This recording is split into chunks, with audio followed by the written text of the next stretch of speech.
ব্রাজিলের সান্তোস থেকে আপনাদের সবাইকে স্বাগত জানাচ্ছি। আমি হাসান সজীব। এই সান্তোস ফুটবলের একটা আঁতুঘর।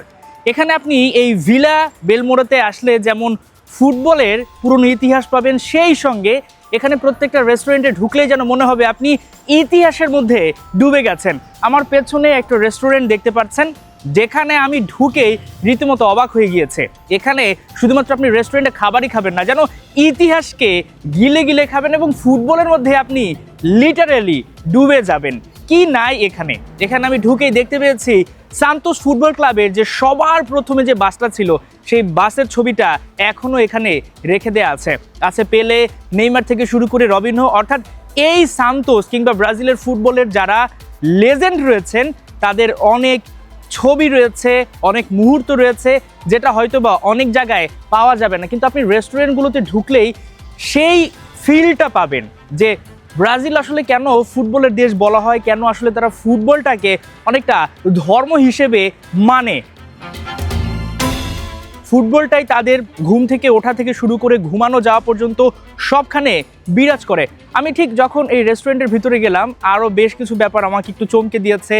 পেলে একটা সেলুনে দাড়ি এবং চুল কাটছেন, সেই মুহূর্ত অর্থাৎ বিরল কিছু দৃশ্য কিন্তু এখানে এখনও ঝুলিয়ে রাখা হয়েছে। এই রেস্টুরেন্টটি এমন একটা জায়গায় ঠিক ভিলা বেলমোরোর অপোজিটে, অর্থাৎ ফুটবলাররা যেখানে বাস থেকে নামেন তার বিপরীতে এই রেস্টুরেন্টটির অবস্থান। এখানে যারা খাবার খেতে আসেন তারা ফুটবল নিয়ে আড্ডা দেন। এই আড্ডা থেকেই আসলে ফুটবলটা আরও বেশি ছড়িয়ে পড়ে। ফুটবলটাকে নিয়ে আসলে তারা যেন বেঁচে থাকতে পছন্দ করেন। নেইমার কিংবা পেলে হয়তোবা কখনোই এখানে আসেননি।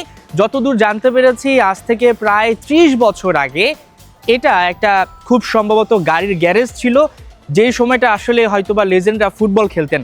কিন্তু এটা এমন একটা জায়গায় অবস্থিত, তার পরবর্তীতে এটাকে রেস্টুরেন্টে পরিণত করা হয় এবং নানা সময় এখানে পেলে কিংবা নেইমার না আসলে অনেক তারকারা এখানে আসেন। সবচেয়ে বড় কথা হচ্ছে যারা নতুন প্রজন্মে রয়েছে, অর্থাৎ বাচ্চারা রয়েছে, তারা এখানে এসে খাবার খায়। যারা হয়তোবা ভবিষ্যতে নেইমার হয়ে উঠবে, তারা যখন খাবার খেতে আসে, যখন দেখবে তারা যে এখানে তারা যখন খাবার খেতে আসবে এবং দেখবে এখানে পেলে নেইমারের বিভিন্ন মুহূর্ত রাখা হয়েছে, তাদের অর্জন, তাদের ইতিহাসকে সম্মান জানানো হয়েছে, সেগুলোকে খুব সহজে ভুলে যায়নি এই সান্তোসের মানুষ।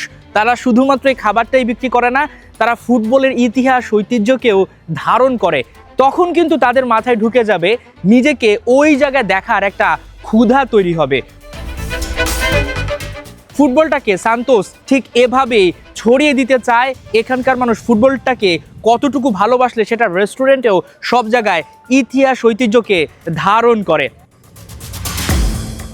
হাসান সজীব, ৭১, সান্তোস, সাও পাওলো, ব্রাজিল।